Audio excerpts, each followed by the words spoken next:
दोस्तों, आप लोगों ने केजीएफ मूवी तो जरूर देखी होगी। केजीएफ मूवी में जो रॉकी भाई रहते हैं उनके जैसा कैरेक्टर एक रियल लाइफ में एग्जिस्ट करता था, जिसका नाम था पैब्लो एस्कोबार। पैब्लो एस्कोबार अपने टाइम पे वर्ल्ड का 80 to 90% ड्रग्स का बिजनेस ऑक्यूपाई कर रखा था। तो आइए जानते हैं इसकी पूरी लाइफ कैसी थी। पैब्लो एस्कोबार शुरू शुरू में ग्रेव स्टोन्स के पत्थर और कार्स की चोरी करता था, लेकिन जब ये 26 साल का हुआ तो ये ब्लैक विडो से मिला, जिसने ब्लैक विडो जो आप जानते ही होंगे, जो मार्वल मूवी की कैरेक्टर है, और उसने अपने 3 हस्बैंड्स को पहले मार चुका था। ब्लैक विडो से इसने डील किया कि मैं 1000 kg ड्रग पहुंचाऊंगा यूएस में। उस टाइम पे मुश्किल से मुश्किल 100 से 200 किलो ड्रग्स पहुंचाना मुश्किल था, बट इसने कहा मैं 1000 kg पहुंचाऊंगा, जिसको ब्लैक विडो ने एक्सेप्ट किया और डील डन की।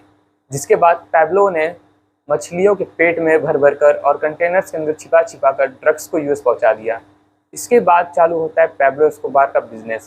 पैब्लो एस्कोबार अपने टाइम का बहुत ही ज़्यादा अमीर बंदा बन चुका था, जो अगर उसकी नेट वर्थ थी, अगर आज हम कंपेयर करेंगे सारे रिचेस्ट पर्सनों से, तो वर्ल्ड के 8th नंबर पे रिचेस्ट पर्सन में पैब्लो एस्कोबार आ सकता है।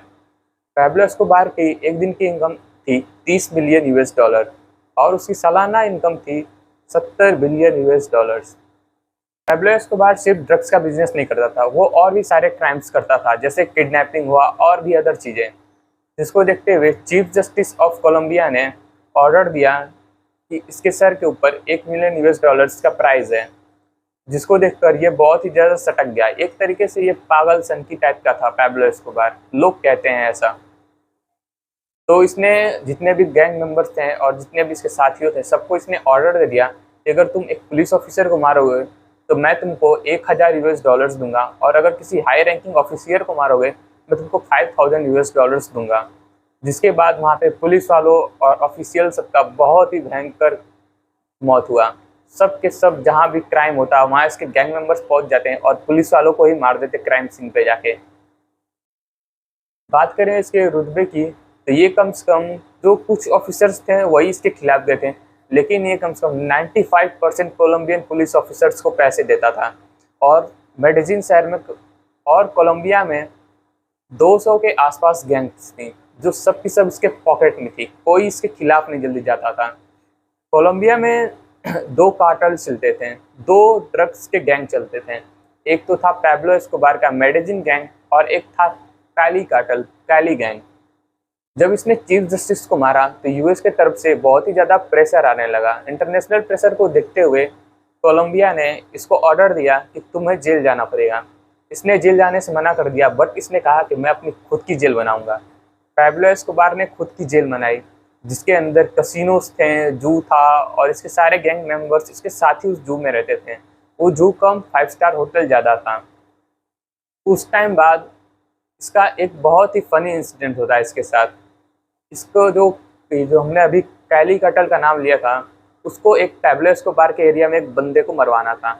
उसने बोला कि हम आके खुद मार दें या तुम मरवा दोगे। पैब्लो एस्कोबार ने हंसते हंसते कहा कि मैं मार दूंगा, और इसने अपने उस एरिया में उस बंदे को मरवा दिया। कुछ टाइम बाद पैब्लो की दुश्मनी एक दूसरे बंदे से उनके एरिया में हुई।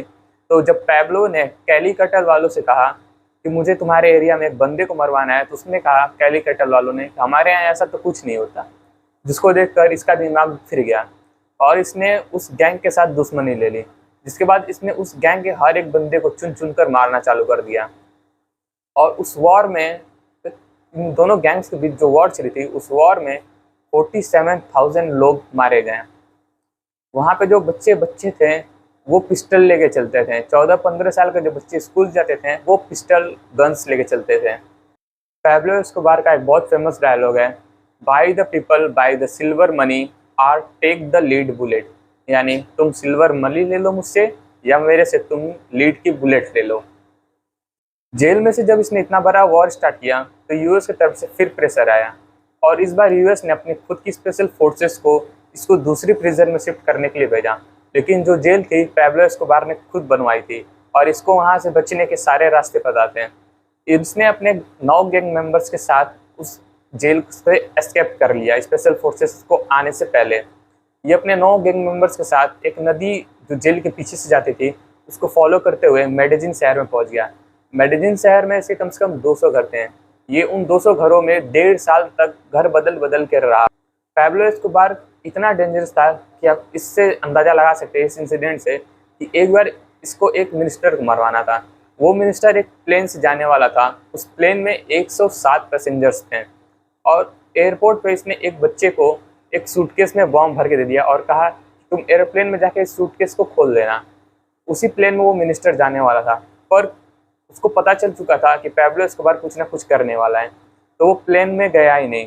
बट जो 107 पैसेंजर्स थे वो प्लेन में गए, उनको कुछ नहीं पता था, ना ही एयरप्लेन वालों को पता था।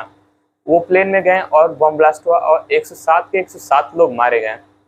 ये तो कुछ नहीं है 47,000 डेथ्स के सामने 107 डेथ्स।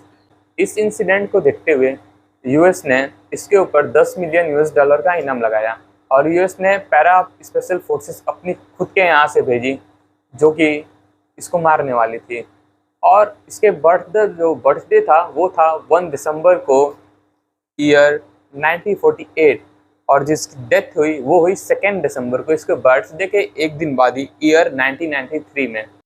यूएस ने जो स्पेशल फोर्सेस भेजे थे वो लोग कहते हैं कि उन्होंने पहले पैब्लो एस्कोबार को मारा, बट जो जिस बंदे ने पैब्लो एस्कोबार को जो दावा किया था कि मैंने मारा था वो कुछ टाइम बाद एक्सेप्ट कर लेता है कि उसने पैब्लो एस्कोबार को नहीं मारा है, क्योंकि पैब्लो एस्कोबार कहता था कि अगर मेरे सामने एनिमी मेरे को मारने वाला है तो मैं एनिमी से नहीं मरूंगा, खुद सुसाइड कर लूँगा।